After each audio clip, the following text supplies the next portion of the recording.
D'être venu. On veut lire Luc chapitre 11.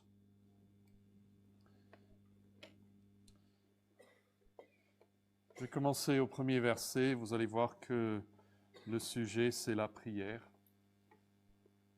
Luc 11, écoutons la parole de Dieu.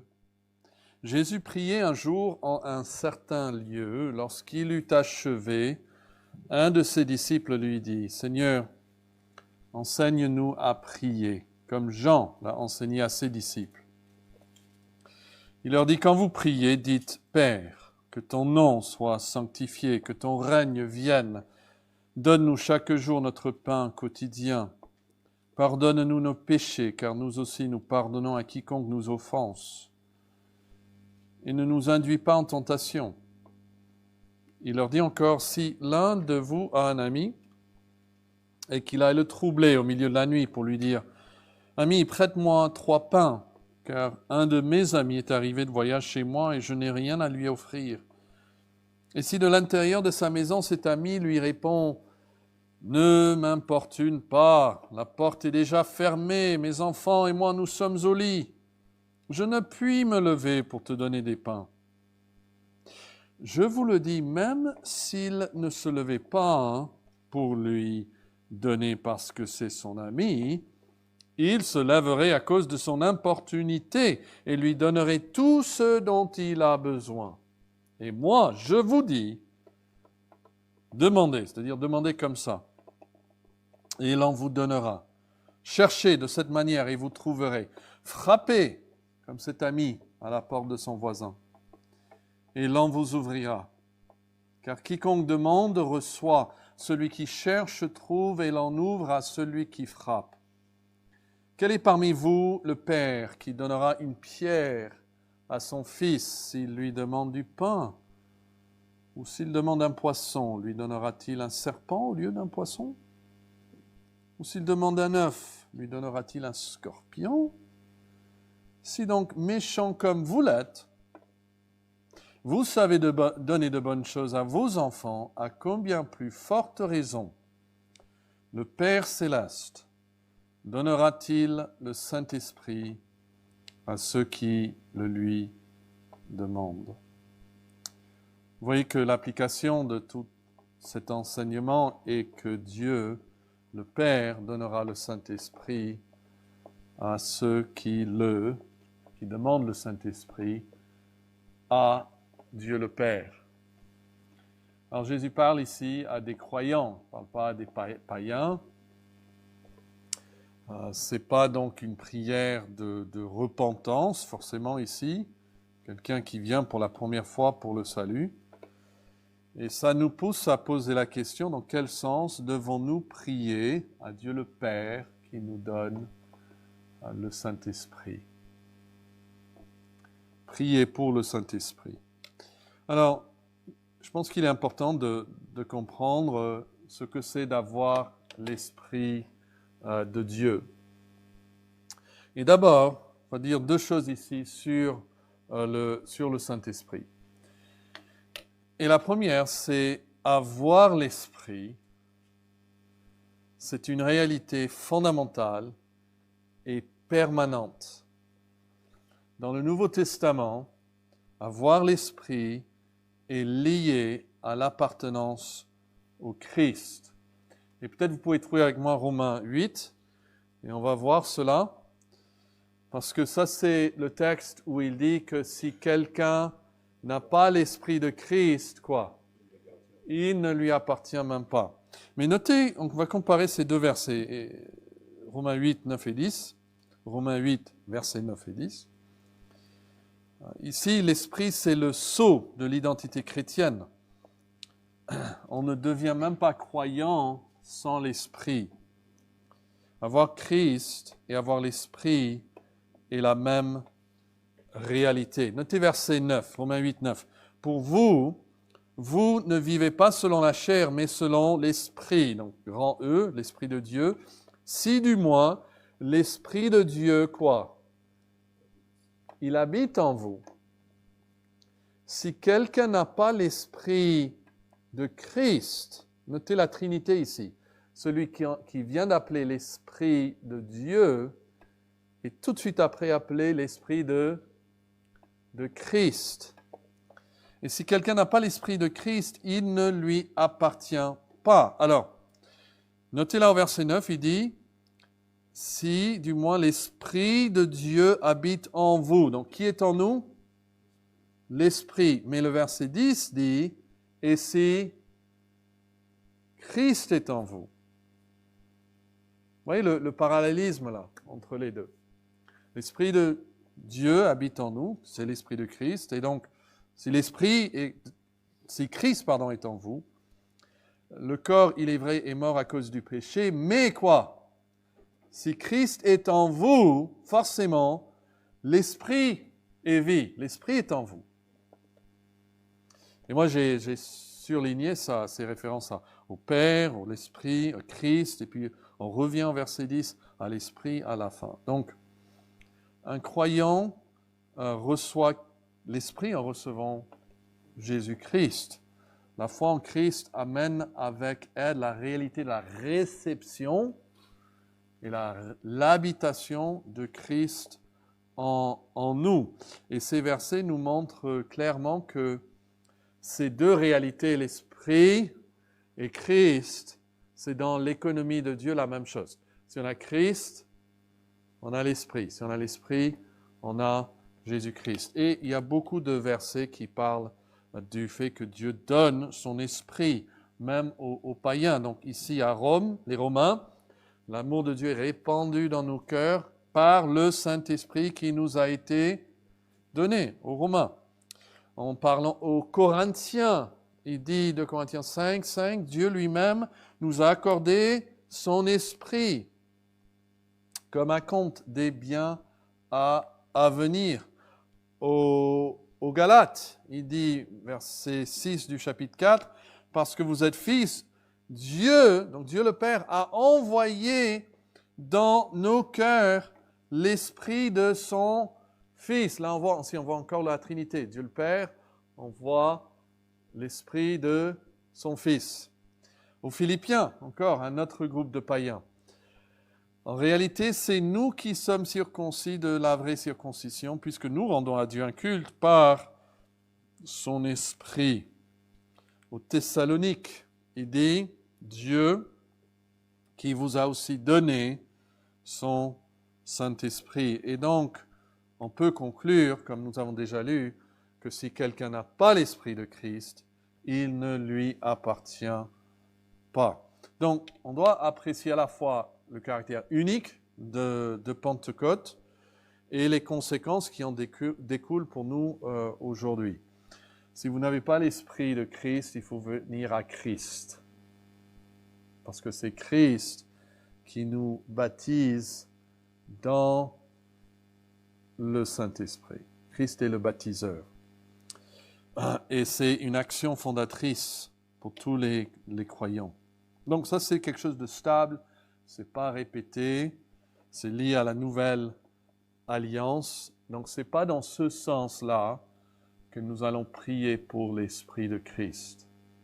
En fait, c'est l'Esprit de Christ qui nous aide à prier. La Bible dit que l'Esprit nous aide dans notre faiblesse pour prier. Mais il y a un autre sens que nous avons l'Esprit. Pas avoir l'Esprit de Christ qui habite en nous, mais être rempli du Saint-Esprit.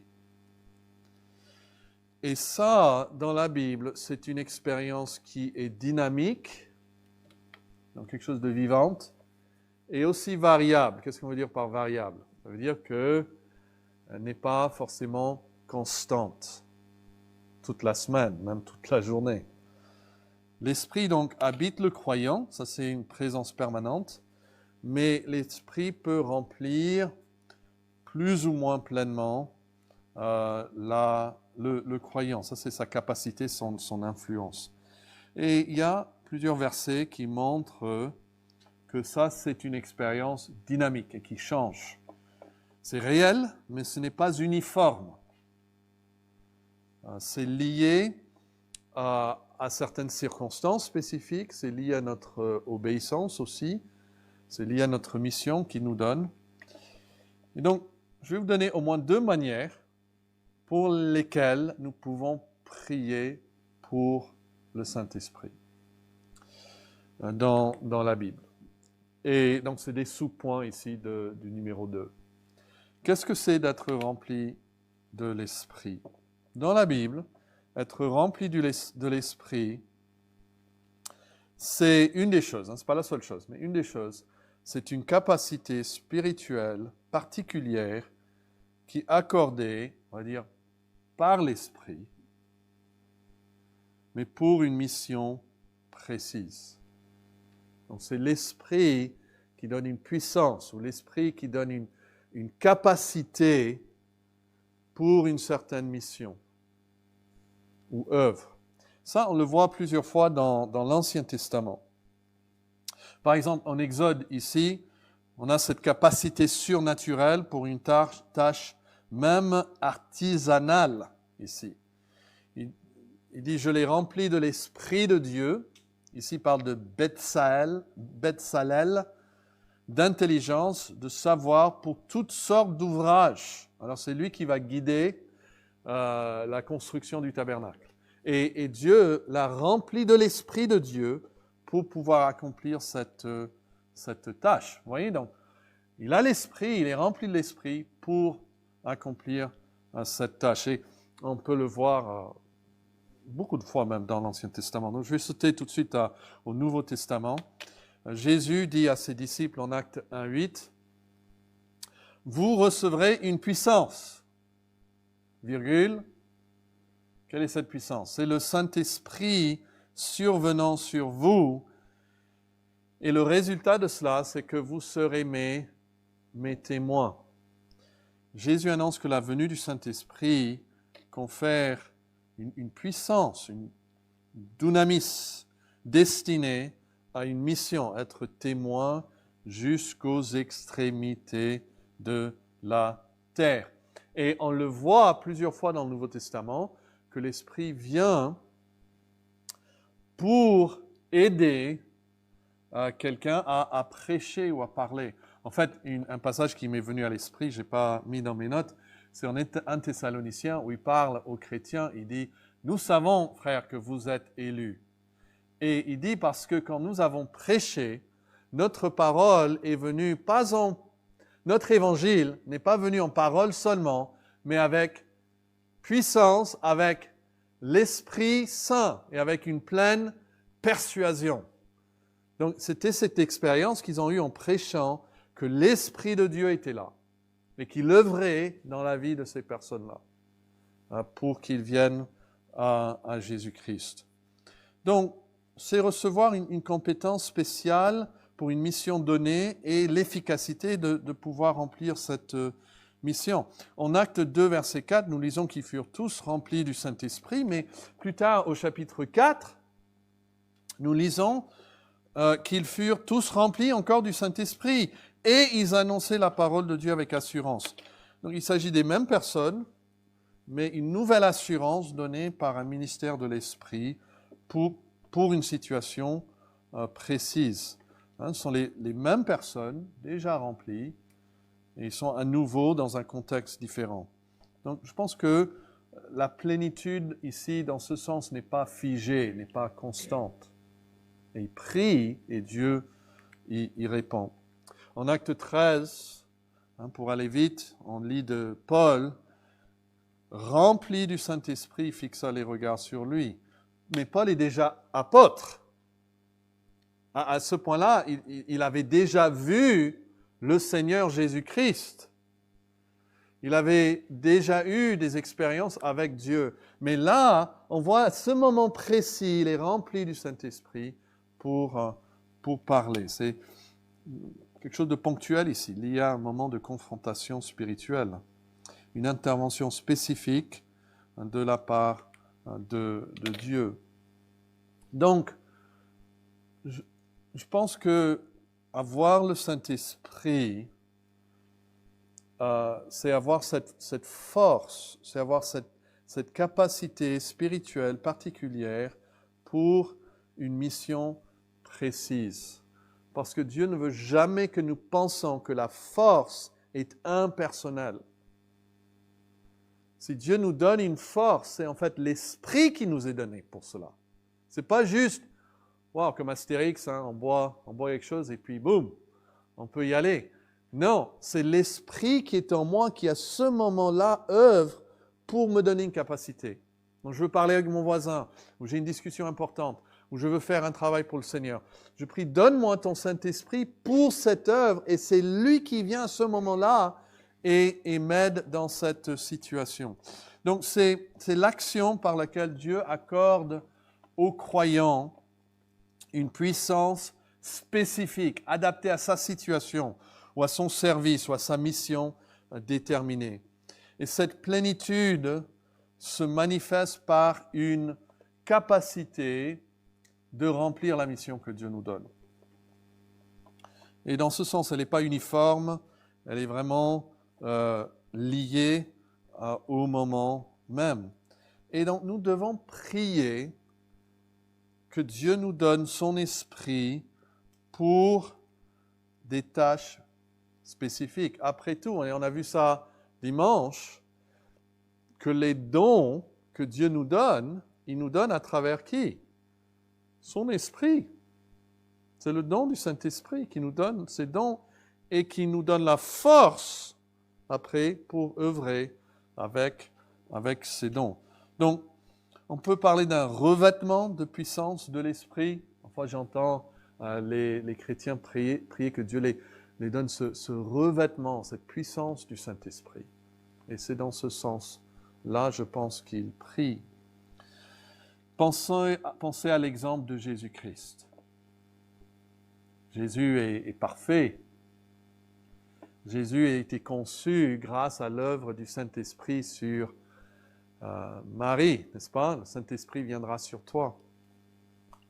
Mais Luc 4, verset 16, dit que Jésus est venu à Nazareth où il avait été élevé, et selon sa coutume, il entra dans la synagogue. Le jour du sabbat, il se leva pour faire la lecture et on lui remit le livre du prophète Ésaïe et l'ayant déroulé, il trouva l'endroit, c'est en Ésaïe 61, où il est écrit, quoi? Quels sont les premiers mots? Voilà, l'Esprit du Seigneur est sur moi parce qu'il m'a oint pour annoncer. Vous voyez? Ça, c'est l'Esprit. Il oint pour annoncer. Les petits messies étaient oints pour être rois, donc pour régner, pour prophétiser, s'ils étaient prophètes, ou comme sacrificateurs. Jésus est oint par le Saint-Esprit pour une mission, pour annoncer la bonne nouvelle aux pauvres. Et rappelons-nous que Jean 3, 34, qui est un verset très important là aussi, il nous dit que Dieu le Père donne à son Fils l'Esprit sans aucune restriction.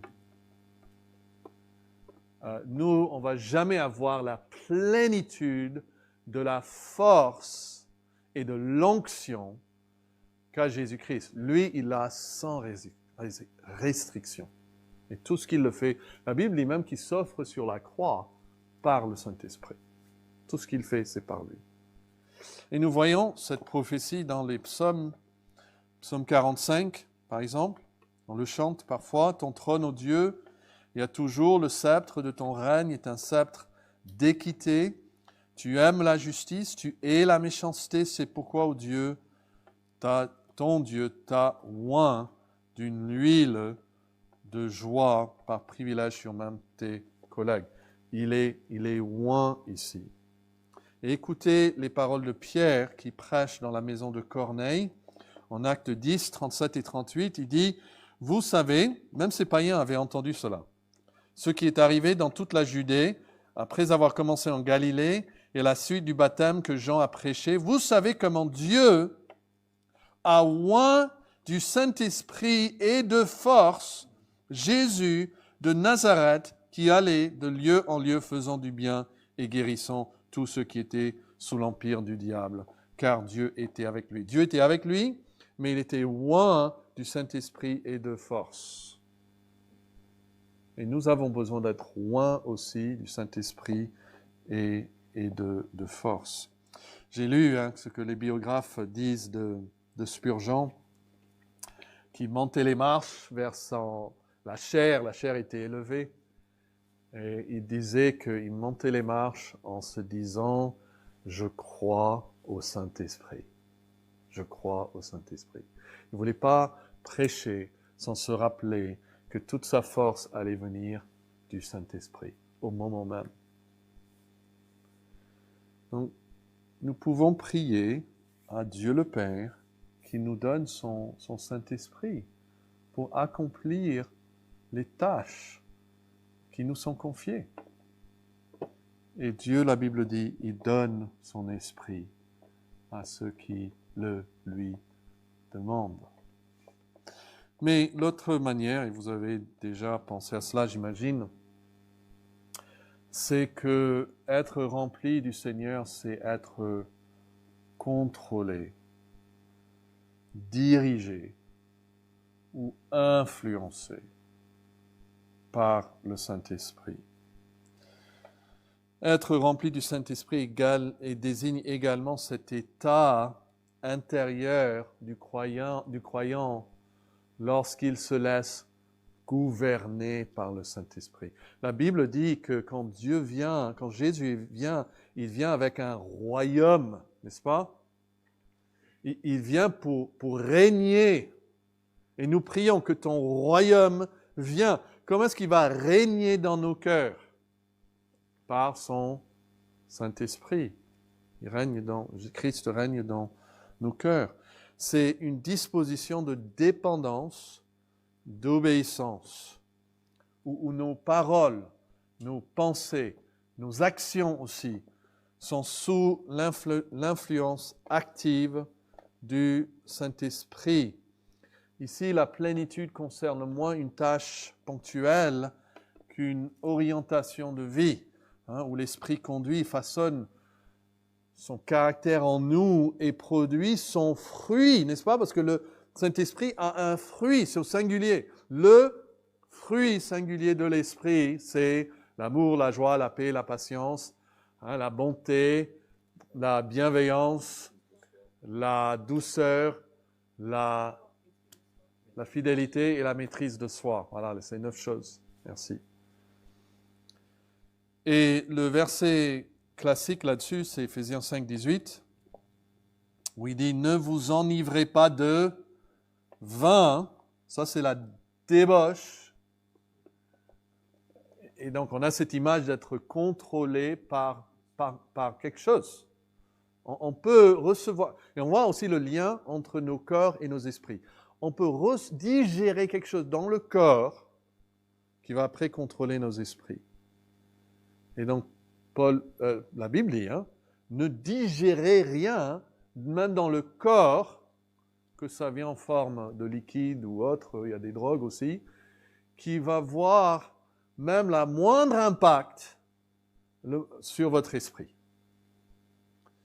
Mais au contraire, soyez contrôlés. Mais l'image ici, c'est rempli. Enfin, c'est le mot lui-même, mais c'est une image aussi. Soyez remplis de l'esprit. C'est un impératif présent, une action continue et répétée. Donc, c'est vivre sous l'influence. Mais l'influence de l'esprit, pas de l'alcool. Et ça, forcément, vous le savez vous-même, j'imagine. Je le sais dans ma vie, c'est quelque chose de variable. C'est pas tout le temps pareil dans ma vie. Tous donc ont l'esprit, mais tous ne sont pas décrits comme remplis. Donc, en acte 6, verset 3, ils veulent choisir 7 hommes. Et soit des hommes à qui l'on rend un bon témoignage et qui soient pleins d'Esprit Saint et de sagesse. Donc, il y a tous sont croyants, mais certains se distinguent par une plénitude reconnue. Ils sont reconnus comme étant pleins du Saint-Esprit et de sagesse. En Acte 13, verset 52, ils sont à Antioche de Pisidie. Et c'est le dernier verset du chapitre, parce que Paul et Barnabas, ils sont persécutés, ils sont chassés de la ville. Et il dit à la fin que les disciples étaient remplis de joie et du Saint-Esprit. remplis du Saint-Esprit. Et je pense que c'est quelque chose, ici ça parle pas seulement qu'ils étaient chrétiens, hein, donc ils avaient l'Esprit, mais remplis du Saint-Esprit, de son contrôle. Saint Augustin, le célèbre théologien et père d'Église, il a dit, si une seule goutte de joie, de la joie du Saint-Esprit tombait en enfer, elle engloutirait tous les tourments de l'enfer. Une seule goutte de la joie du Saint-Esprit. Connaissez-vous la joie du Saint-Esprit? Et ce remplissage, ce contrôle est associé à un fruit observable. Le fruit de l'Esprit, c'est l'amour. Et après quoi? Voilà, la joie. La joie du Saint-Esprit, comme l'amour du Saint-Esprit. Mais c'est variable. Et ça dépend si nous laissons plus de place à l'esprit qu'à la chair, parce que la chair va tout de suite se battre contre l'esprit, n'est-ce pas? Donc dès qu'on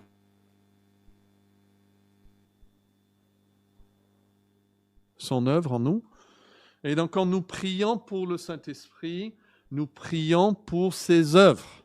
Nous prions d'être convaincus par lui, d'être illuminés par lui. Donc je pense que, juste pour clore, il faut faire attention à deux erreurs un peu opposées. Et d'abord, c'est de confondre totalement ces deux choses, c'est-à-dire la réalité permanente et l'expérience dynamique. On peut, en voulant sauvegarder le fait que tous les croyants ont l'esprit, on peut presque confondre les deux et on risque de nier l'appel biblique à une vie spirituelle et dynamique. Parce qu'on peut avoir l'esprit et pas marcher selon l'esprit. On peut marcher même d'une manière qui est charnelle, même ayant l'esprit de Dieu en nous. Mais l'autre erreur, l'erreur opposée, c'est de les séparer excessivement. Et là, on risque de créer une élite spirituelle, où il faut cette deuxième bénédiction. Je me rappelle une fois, on m'a dit, j'avais peut-être le salut, mais je n'avais pas l'esprit. Et il fallait que j'ai une expérience pour avoir le Saint-Esprit. Je pense que la parole évite ces deux erreurs. Un seul esprit pour tous ceux qui sont en Christ, mais une plénitude à rechercher continuellement. Pour l'œuvre, c'est la première chose, pour l'œuvre à laquelle il nous appelle, mais pour vivre selon sa volonté et par sa puissance. Donc tout croyant à l'esprit par la nouvelle naissance, mais tout croyant est appelé à être continuellement rempli de l'esprit pour vivre selon la volonté de Dieu. Et on peut terminer en regardant l'application à la prière. C'est en Éphésiens 6, les deux textes là à la fin. Éphésiens chapitre 6. Au chapitre 5, il va faire toute une liste. Il va parler aux maris et aux femmes, aux parents et aux enfants, aux maîtres et aux esclaves. Et puis il va dire, dès que vous cherchez à vivre comme ça, dès qu'une femme chrétienne cherche à vivre d'une certaine manière, ou un mari chrétien, ou un enfant chrétien cherche à vivre d'une certaine manière, vous allez faire face à une résistance acharnée. Il y aura un ennemi qui va vous opposer, et ce n'est pas l'ennemi que vous supposez. C'est-à-dire, ce n'est pas la femme ou le mari ou les parents ou les enfants. Vous, en essayant de vivre comme ça, dans le milieu familial et au travail, à l'église, vous allez vous combattre non contre les hommes, mais contre quoi? Voilà, les esprits célestes, les esprits maléfiques. Donc c'est en fait une guerre spirituelle dans laquelle vous vous engagez juste en voulant vivre comme un chrétien dans le foyer. Ça, c'est la guerre. Ça, c'est la guerre spirituelle. Et je pense qu'il n'y a personne ici qui va me dire « chez moi, ce n'est pas là une guerre spirituelle ». Je pense qu'on sera tous d'accord là-dessus. Donc, à cause de cela, il faut prendre les armes que Dieu nous donne. On a fait toute une série là-dessus. Mais ayant pris donc le bouclier, la foi, la casque, etc., verset 18, Éphésiens 6 dit, faites en tout temps quoi? Voilà, toutes sortes de prières, mais comment? Par l'Esprit. Faites en tout temps par l'Esprit toutes sortes de prières et de supplications. Veillez à cela avec une entière persévérance et priez pour tous les saints. Ou notre traduction dit sous la conduite de l'Esprit, ou dans l'Esprit, ou par l'Esprit. C'est la même phrase qu'on a lue en Romains 8, verset 9. Vous ne vivez pas selon la chair, mais selon l'Esprit. Donc priez comme ça, priez selon l'Esprit. La guerre est avec les esprits, les antagonistes invisibles. Une armure nous est donnée. Et derrière toute cette armure, il nous est dit de prier selon l'Esprit. Jude 20 dit presque la même chose. Prions par le Saint-Esprit. Alors, qu'est-ce que ça veut dire? Prier selon l'Esprit. Je pense que ça peut être les deux. C'est-à-dire, j'ai besoin de la force que Dieu me donne pour prier. Qu'ont fait les disciples dès qu'ils ont commencé à prier? Vous le faites déjà peut-être. Ils se sont mis à dormir. Et donc Jésus a dit, veillez et priez pour que vous ne tombiez pas en tentation. Il faut la force. Dans tous les âges, vous lisez les témoignages des chrétiens, vont dire la discipline spirituelle la plus difficile dans sa vie personnelle, c'est la prière. On peut regarder un film pendant 2 heures, on peut même parfois lire la Bible, on se met à prier, c'est parti. Et donc il faut que l'Esprit nous fortifie à faire cela. Il faut prier avec la force du Saint-Esprit, avec la sagesse aussi du Saint-Esprit, etc. Mais aussi, quand on prie dans l'Esprit, c'est forcément aussi être dirigé, influencé par l'Esprit. Il est saint. Donc, nous aussi, nous devons prier avec sainteté, comme des personnes qui sont guidées par le Saint-Esprit. C'est-à-dire, on ne veut pas utiliser la prière d'une manière charnelle. On peut. Il y a des gens qui essayent. Et même Jésus parle de ça. Il ne faut pas penser qu'à force de répétition, et vous allez vous faire entendre. J'ai même des chrétiens qui sont venus dire, je vais faire le jeûne d'Esther. Voilà. Parce qu'ils veulent vraiment quelque chose. Donc 3 jours, allez. Seigneur, après 3 jours, il va me le donner. Il faut faire attention. On veut prier dans l'esprit. Et il faut insister. On l'a lu en Luc, chapitre 11. Mais il faut qu'on prie comme Jésus lui-même a prié. Donc, prions ce soir pour l'Esprit.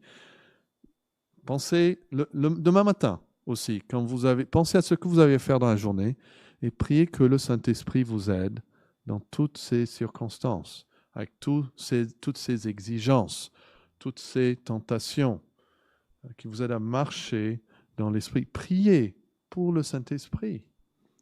Et ce soir, nous pouvons même prier que Dieu nous donne son esprit pour prier.